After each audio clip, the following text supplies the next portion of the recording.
우리 한 해 동안 성경 읽기 끝까지 이렇게 잘 따라오신 모든 성도님들 감사를 드리고요.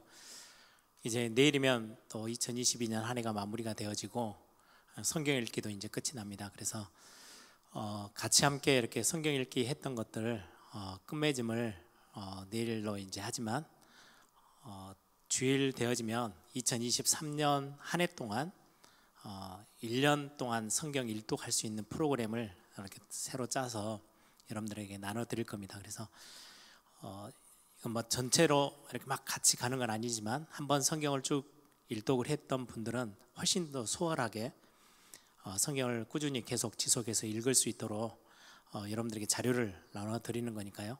혹시 나는 1년 동안 일독하는 게 조금 버거워 하신 분들은 그 일정표를 보시고 절반 정도씩만 하시면 한 2년에 일독도 할 수 있어요. 어떤 장로님이 그러시더라고요. 자기는 올해 한 해 거의 하루에 수십 장씩 읽어서 벌써 성경 한 6독, 7독 이렇게 하셨대요. 그래서 또 그렇게 도전하실 수 있는 분들은 또 성경을 대하는 것은 하나님의 말씀이 나와 함께 있는 거기 때문에 굉장히 중요한 영적인 삶입니다. 그래서 올해는 이제 교회 전체적으로 같이 함께 스케줄을 맞춰서 이렇게 쭉 해오고 성경을 좀 읽을 수 있도록 선물도 이렇게 준비하고 이렇게 했죠. 그래서 올해 내일까지 해서 성경이 이제 일독이 전체 맞춰지면 일정대로 이렇게 끝을 맺으신 분들 신청을 또 이렇게 받아서 1월 달 중에 또 선물을 교회에서 이렇게 자그마한 선물을 이렇게 준비해서 드릴 겁니다. 그래서 선물을 드린 거는 성경 읽기를 같이 좀 하자 이렇게 고민하려고 했던 거고요.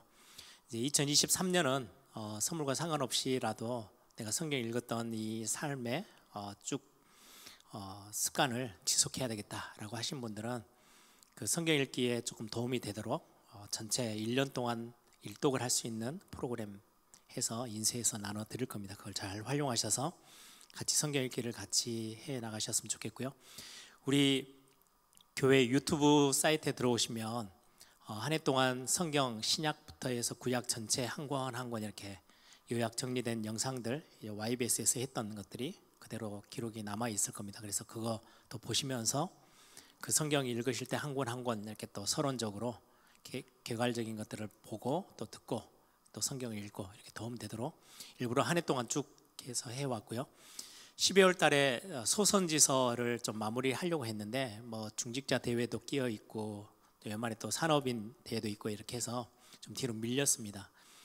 그래서 1월 달 조금 시간 되어지는 때까지 해서 YBS에서 소선지서 전체를 이렇게 한 권 한 권 어떨 때는 두 권 뭐 같이 할 때도 있고 오늘은 호세아서를 같이 함께 할 겁니다.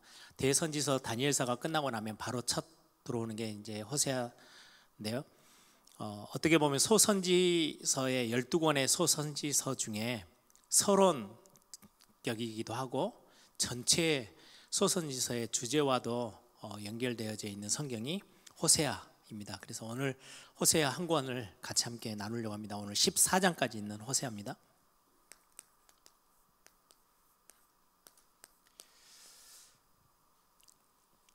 오늘 호세아서를 잠깐 같이 함께 이미 읽으신 내용이겠지만 한번 같이 하고 또 이게 영상으로 남아 있어야 다음에 또 성경 일독 하시는 분들 호세아서는 뭐지? 이렇게 저도 뭐 신학 공부할 때는 막 이리저리 다 듣고 책도 읽고 했는데요. 시간 지나면 또 다 잊어버려요.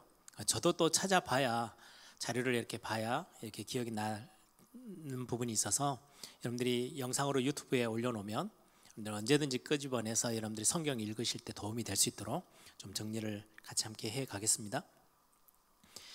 호세아서의 전체 배경을 좀 같이 함께 볼게요.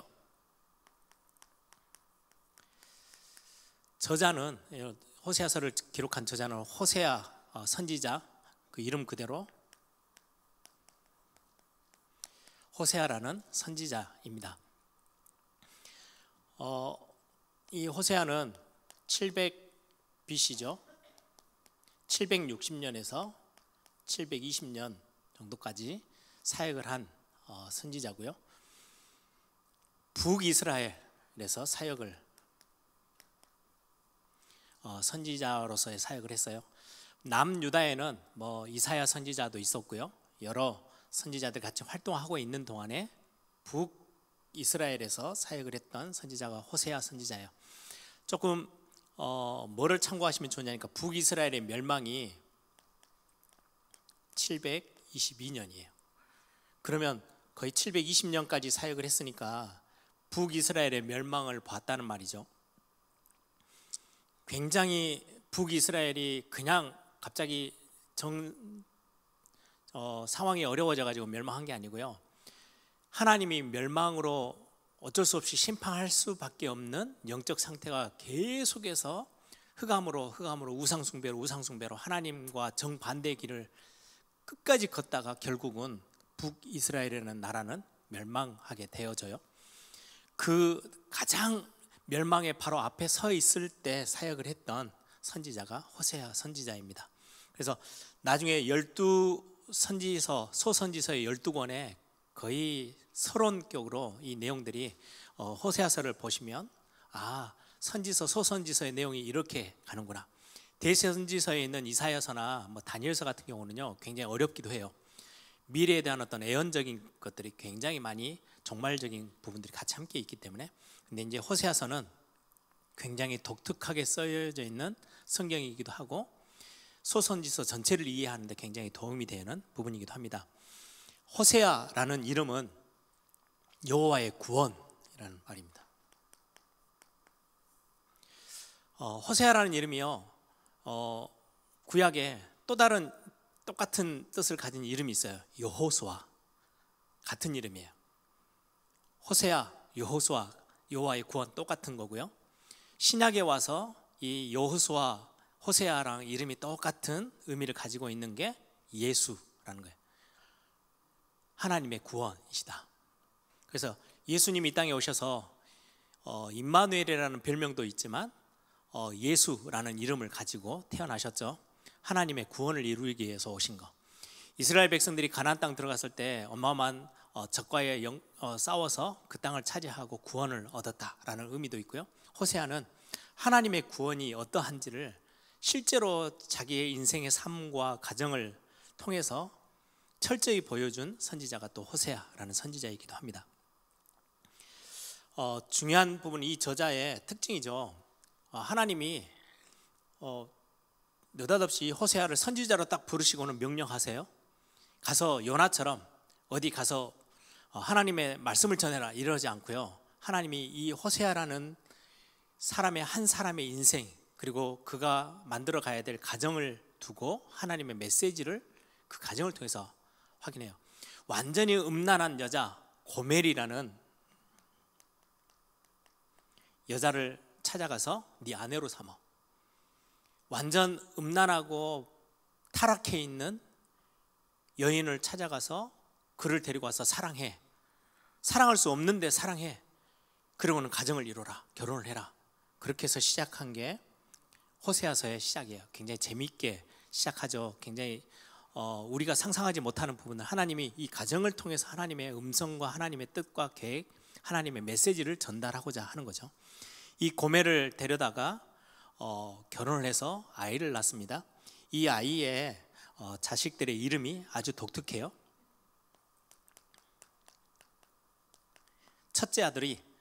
첫째가 이스라엘 이런 이름이에요. 하나님의 씨를 뿌린다 이렇게 라는 의미인데 그것보다 훨씬 더 중요한 거는요, 이 이스라엘이라는 이름은 지명의 이름이기도 해요. 어느 한 지역의 이름이에요. 어떤 지역의 이름이냐니까요, 굉장히 비참해요. 이스라엘이라는 지역은 바로 앞에 얼마 전에 있었던 아합 왕, 여러분들 잘 아시죠? 북이스라엘에서 굉장히 타락했던 왕 아합 왕과 이세벨이 자식들을 낳아서 그 후대들이요 70명 정도 되는데 하나님이 완전히 그 70명을 다 죽여버렸어요. 어디서 죽였냐? 이스라엘에서. 그래서 이 단어는 이스라엘 백성이 다 아는 단어예요. 굉장히 비참하고 굉장히 어두운 역사를 가지고 있는 지역. 예를 들면 우리 광주 이렇게 하면은 5.18 굉장히 역사에 참 치욕스러운 어두웠던 그림자가 있는 지역이죠. 광주 그렇게 하면 모든 우리 한국 사람들 전 세계 사람들이 그렇게 기억하듯이 이스라엘 하면 굉장히 비참한, 거기에서 한 가문이 완전히 쑥대밭에서 다 죽었던 현장이기도 해요. 이게 이제 하나님이 아들을 낳았는데 이렇게 이름을 지어. 그리고는 두 번째 아이죠, 딸이에요. 딸의 이름을 로루하마,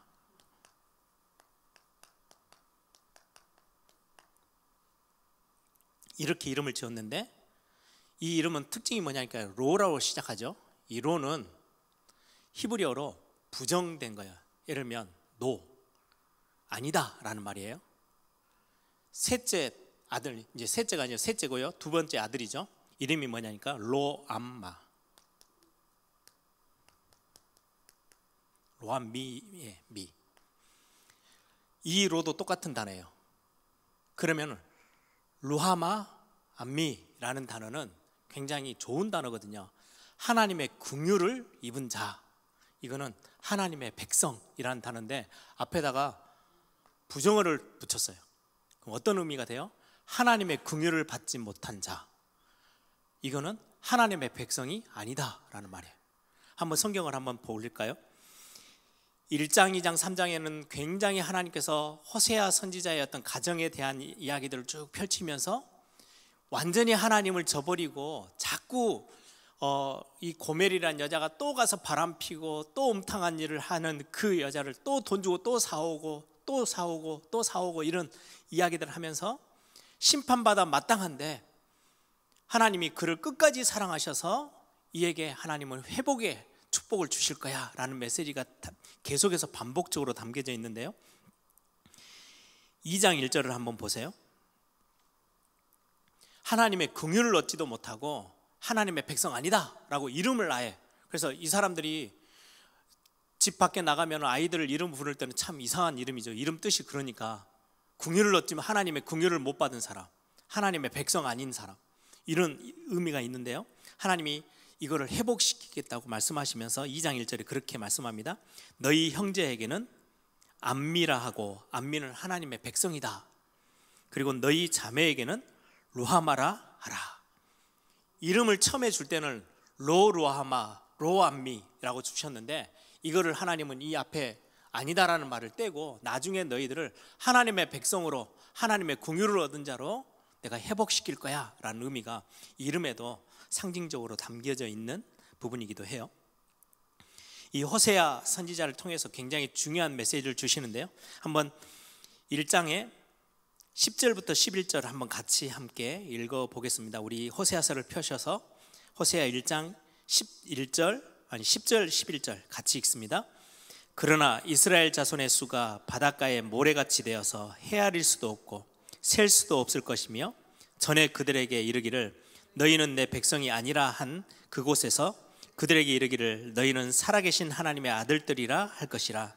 이에 유다 자손과 이스라엘 자손이 함께 모여 한 우두머리를 세우고 그 땅에서부터 올라오리니 이스라엘의 날이 클 것임이라. 남쪽 유다, 북쪽 이스라엘이 다 멸망한 것처럼 보이겠지만 아니야. 거기에서 다시금 한 사람의 우두머리를 세워서 일어나서 나라가 다 회복될 거야. 누구 지금 이야기하는 거예요? 신학적으로? 예수 그리스도를 이야기하는 거예요.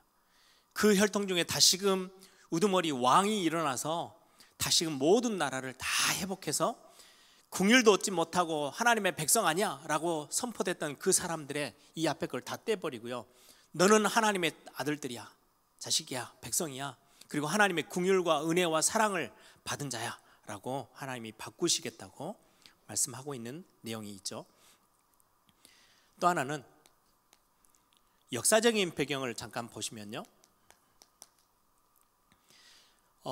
이때 호세아가 사역했던 그 당시에 가장 유명한 왕이 이름이요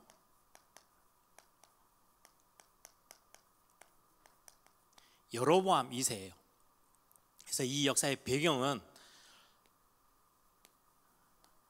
열왕기하 14장에서부터 17장까지 북이스라엘이 여로보암 2세 때부터 시작해서 북이스라엘이 멸망할 때까지의 그 상황들이 아주 자세하게 기록되어 있는 성경이, 좀 여러분들이 그 역사의 스토리를 좀 알려고 하신다면 열왕기하 14장에서 17장을 보시면 이해가 훨씬 더 빠를 겁니다.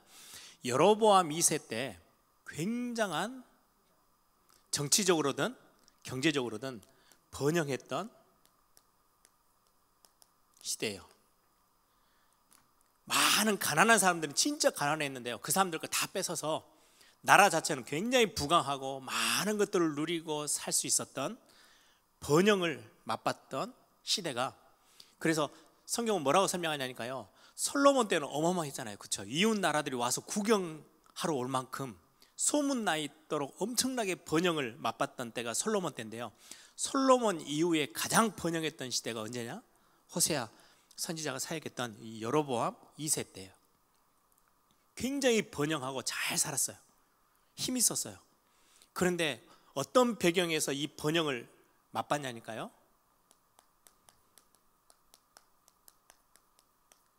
우상인 바알을 섬기는 신앙을 중심에 두고 나라가 번영을 해요.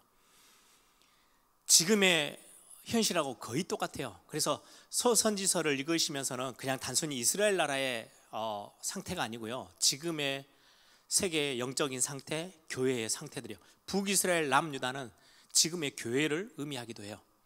하나님의 교회들이 하나님이 주시는 은혜와 하나님이 주시는 응답을 가지고 힘을 내는 게 아니고 세상의 것들 가지고, 하나님의 백성인데 굉장히 잘 살고 여유로워요. 근데 그 배경이 어디에 있느냐? 바알 신앙, 거의 온 땅에 바알 신앙이 다 퍼졌어요. 그 힘 가지고 잘 살고 배 이렇게 두드리면서 잘 먹고 잘 살고 있는 거예요. 완전히 멸망하죠. 그러다 보니까 도덕적으로 영적으로 완전 타락한 상태가 되어집니다. 부도덕하고 부패하고 탐욕이 판을 치는 시대의 역사의 배경을 가지고 있어요. 딱 누구와 같아요? 고멜. 호세아라는 선지자를 하나님이 부르셔서 호세아에게는 다른 거 시키지 않았어요. 뭐 대단한 어디 현장에 가서 대단한 하나님 앞에 하나님의 말씀을 막 높이 전해라, 이게 아니고, 너 이 여자 찾아가서 너무 음란한 여자인데 네 아내로 삼어. 그리고 사랑을 줘. 그리고 자식도 낳아요. 그런데 자식 하나 놓고 나면 또 밖에 나가서 바람 피네요. 또 다른 남자 따라 돌아다녀요. 그럼 또 가요. 자기 아내니까 그냥 데리고 오면 되는데 그게 아니에요. 돈 주고 또 사요. 안 놔주려니까 돈 주고 또 사가지고 집으로 데리고 와요. 그러면 또 애 낳고 또 살다가 또 나가서 또 나쁜 짓 해요. 또 음란한 짓 해요. 그럼 또 데리고 와요. 이거를 계속해서 반복해요. 그러면서 이 호세아에게 하나님이 하나님의 백성들을 향해서 어떤 사랑의 마음을 가지고 하나님의 백성들이 또 돌아서서 세상의 우상숭배 바알과 같은 이 세상 것들을 가지고 잘 살아보려고 막 몸부림치는 그 모습에 하나님이 얼마나 마음이 아프고 그들을 얼마나 사랑했고 결국은 그들을 위해서 값을 치르고 자기 독생자 아들 예수 그리스도를 십자가에 내어주면서까지 사랑하시는 그 사랑을 몸소 체험할 수 있도록, 그래서 메시지가 이 호세아의 삶 자체가, 인생 자체가 메시지가 되도록 하나님이 호세아 선지자를 사용하신 거죠. 여기 보시면 이제 북이스라엘이라고 나오죠. 근데 호세아서는 북이스라엘이라는 단어를 잘 안 쓰고요, 이스라엘, 아까 이 이름, 첫째 이름, 아니면 에브라임은 북이스라엘의 가장 큰 지파예요. 대표성이 있는 지파예요. 에브라임은 요셉의 아들 중에 한 명이죠. 그래서 요셉의 아들이 반으로 나눠져서 지파를 이루어요. 에브라임 지파가 북이스라엘, 북쪽에 있는 이스라엘의 땅에서 가장 대표성 있게 가장 큰, 가장 광대한 지파예요. 그래서 에브라임이라고 써져 있는 것은 북이스라엘 나라를 상징하고 하나님이 지금 하나님의 백성을 대표할 때 이 단어를 지금 쓰고 있구나라고 여러분들이 이해하시면서 성경을 읽으시면 훨씬 도움이 될 겁니다.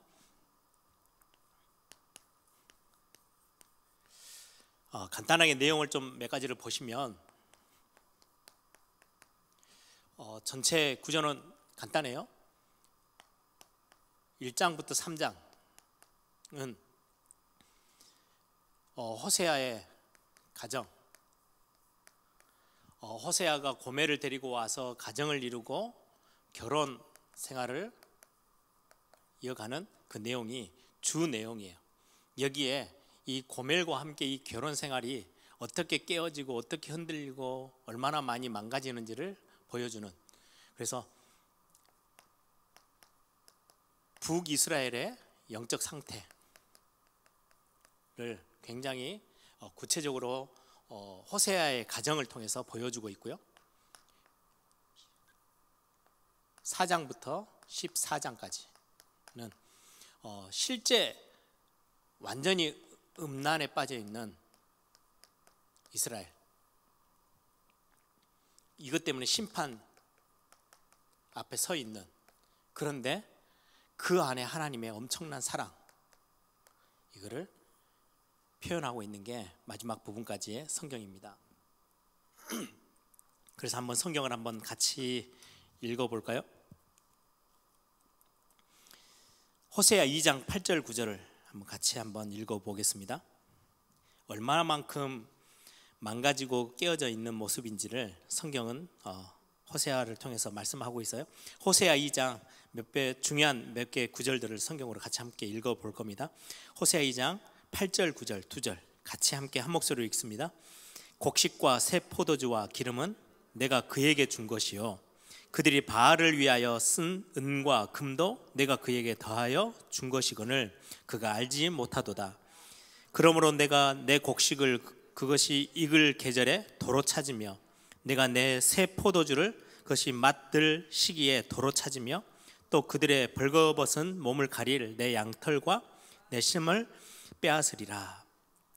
내가 하나님이 하나님의 백성이고 하나님의 자녀들이니까 곡식도 새 포도주도 양털도 다 줘서 보호하시고 입히시고 먹이시는데 그걸 전혀 몰라요. 그걸 가지고 금은 하나님이 주신 거, 하나님이 주신 곡식, 하나님이 주신 응답 가지고 누구한테 찾아가요? 바알에게 찾아가요. 그래서 하나님이 결국은 곡식 다 거둘 때쯤 되면 내가 다 빼앗아 버릴 거야. 양털까지 다 빼앗아 버릴 거야. 벌거벗고 춥게 지내도록 내가 그거 다, 왜? 내가 준 건데 그걸 가지고 우상 숭배하고 그거 가지고 하나님 배반하는 일에 쓰니까 내가 그거 다 빼앗아 갈 거야. 그렇게까지 하나님이 말씀할 만큼 바알 신앙에 빠져 있고 타락하고 부패되어 있는 탐욕스러운 이스라엘 백성들의 모습들입니다. 그런데 하나님이 이들을 심판의 앞에 서 있지만 돌아서기만 하면 다시금 하나님은 그들을 내치지 않고 사랑하시겠다는 말씀으로 11장 뒷부분은 11장과 14장 뒷부분 보면 굉장한 하나님의 사랑이 나타나 있거든요. 우리 11장을 한번 같이 함께 보겠습니다. 11장 1절부터 4절 우리 함께 같이 읽어봅니다. 이스라엘이 어렸을 때에 내가 사랑하여 내 아들을 애굽에서 불러내거늘 선지자들이 그들을 부를수록 그들은 점점 멀리하고 바알들에게 제사하여며 아로새긴 우상 앞에서 분향하였으니라. 그러나 내가 에브라임에게 걸음을 가르치고 내 팔로 안았음에도 내가 그들을 고치는 줄을 그들은 알지 못하였도다. 내가 사람의 줄 곧 사랑의 줄로 그들을 이끌었고 그들에게 대하여 그 목에서 멍에를 벗기는 자가 되었으며 그들 앞에 먹을 것을 두었노라.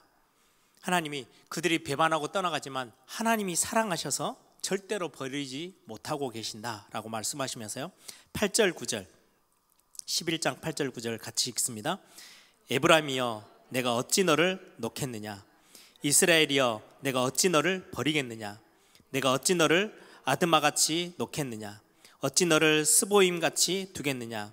내 마음이 내 속에서 돌이키어 나의 긍휼이 온전히 불붙듯 하도다. 내가 나의 맹렬한 진노를 나타내지 아니하며 내가 다시는 에브라임을 멸하지 아니하리니 이는 내가 하나님이요 사람이 아님이라. 내 가운데 있는 거룩한 이니 진노하심으로 내게 임하지 아니하리라.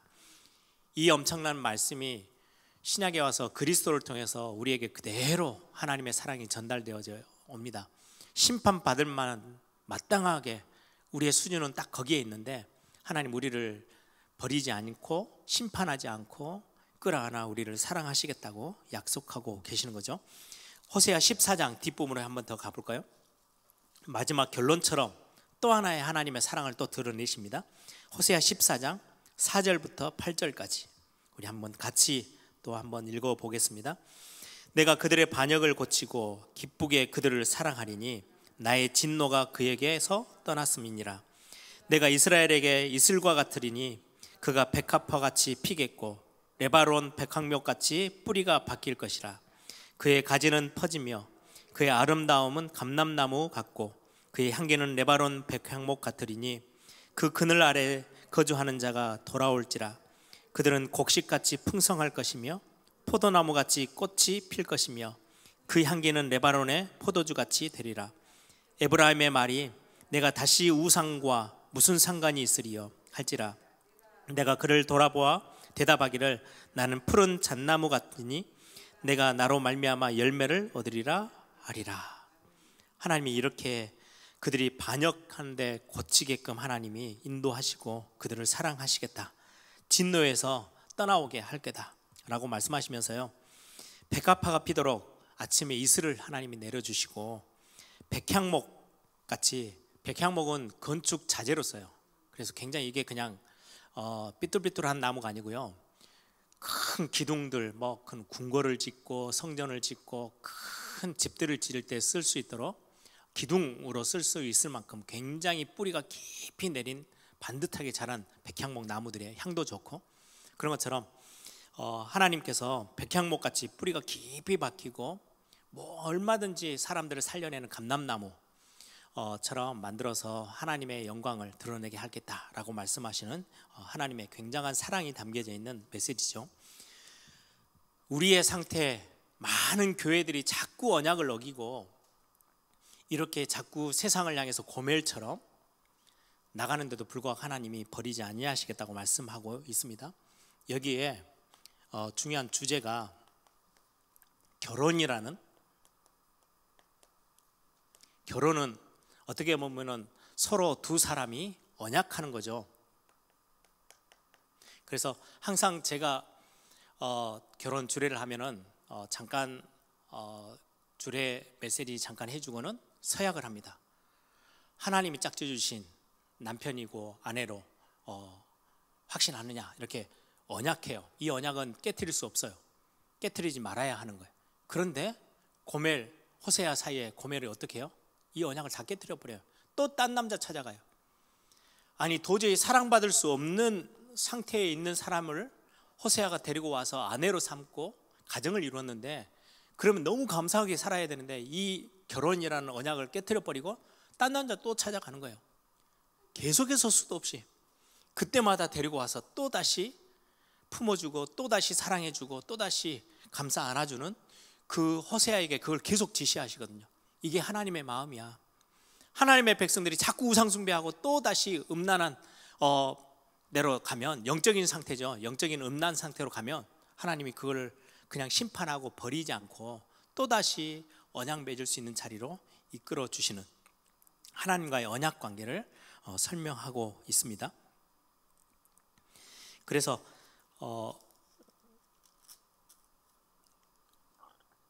이 주제는 이 결혼이라는 가정을 이루는 것을 중심으로 해서 하나님의 마음과 하나님의 사랑을 표현하고 있는 게 이 호세아서의 굉장히 중요한 부분입니다.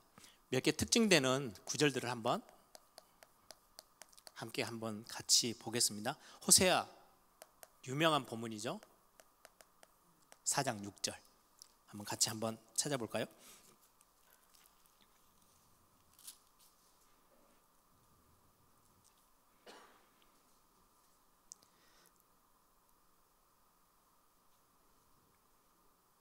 어, 2장 21절부터 23절 먼저 읽어볼게요. 호세아 2장 21절에서 23절까지 같이 함께 읽습니다. 여호와께서 이르시되 그날에 내가 응답하리라. 나는 하늘에 응답하고 하늘은 땅에 응답하고 땅은 곡식과 포도주와 기름에 응답하고 또 이것들은 이스라엘에게 응답하리라. 내가 나를 위하여 그를 이 땅에 심고 긍휼히 여김받지 못하였던 자를 긍휼히 여기어서 내 백성 아니었던 자에게 향하여 이르기를 너는 내 백성이라 하리니 그들은 이르기를 주는 내 하나님이시라 하리라 하시니라. 이게 하나님의 마음을 지금 계속해서 표현하고 있죠. 4장 6절 같이 읽습니다. 아주 유명한 구절이죠. 내 백성이 지식이 없으므로 망하는도다. 내가 지식을 버렸으니 나도 너를 버려 내 제사장이 되지 못하게 할 것이요 내가 내 하나님의 율법을 잊었으니 나도 내 자녀들을 잊어버리리라. 이게 이스라엘 백성들의 영적인 상태 그대로인데요, 하나님 이거를 바꾸십니다. 호세아 6장 1절부터 3절 그리고 6절 함께 같이 봅니다. 호세아 6장입니다. 1절부터 3절 같이 읽습니다. 오라, 우리가 여호와께 돌아가자. 여호와께서 우리를 찢으셨으나 도로 낫게 하실 것이요 우리를 치셨으나 싸매어 주실 것임이라. 여호와께서 이틀 후에 우리를 살리시며 셋째 날에 우리를 일으키시리니 우리가 그의 앞에 살리라. 그러므로 우리가 여호와를 알자. 힘써 여호와를 알자. 그의 나타나심은 새벽빛같이 어김없나니 비와 같이 땅을 적시는 늦은 비와 같이 우리에게 임하시리라 하니라. 여호와께로 돌아가자. 우리를 찢으셨으나 도로 낫게 하시고 치셨으면 우리를 다시금 싸매 주실 것이다. 여호와를 힘써 알자. 우리가 성경을 읽는 이유도 하나님을 더 깊이 알고 하나님께로 자꾸자꾸 우리의 시선을 돌리기 위함이죠. 그러면서 2절에 보세요. 여호와께서 이틀 후에 우리를 살리시며 셋째 날에 우리를 일으키시리니 우리가 그의 앞에서 살리라. 누구가 이렇게 이 구절 속에 좀 보이세요? 예수님이 십자가에서 죽으시고 3일 만에 부활하셔서 우리를 완전 회복시키시는 이런 신학적인 그리스도를 예표하고 예언하는 구절들이 곳곳에 이렇게 숨겨져 있어요. 6절을 한번 같이 보십시다. 6장 6절. 나는 인애를 원하고 제사를 원하지 아니하며 번제보다 하나님을 아는 것을 원하노라. 이게 하나님의 마음이에요. 지금 이 시대 이스라엘, 에브라임, 북이스라엘, 지금의 교회, 하나님의 자녀들을 향하여서 주시는 말씀이죠. 나는 하나님이 사랑, 긍휼하심 이거를 원하지 제사를 원하지 않는다. 이거는 굉장히 은유법이 들어있어요. 우리가 예배하고 뭔가 형식적으로 하나님 앞에 막 뭔가 신앙생활하는 그 모습, 그것보다 하나님과 마음이 통하는 것, 하나님을 경외하고 사랑하는 그 마음을 하나님이 더 원하신다는 거죠.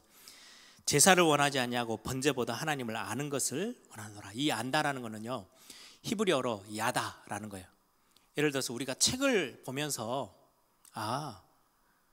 이 물건은 이렇게 생겼구나. 여러분들 설명서 보면 이렇게 대충 이해가 되잖아요. 그런 의미의 알다라는 의미가 아니고요, 직접 내가 만나서 교제하고 사랑하고 그 사람을 아는 거예요.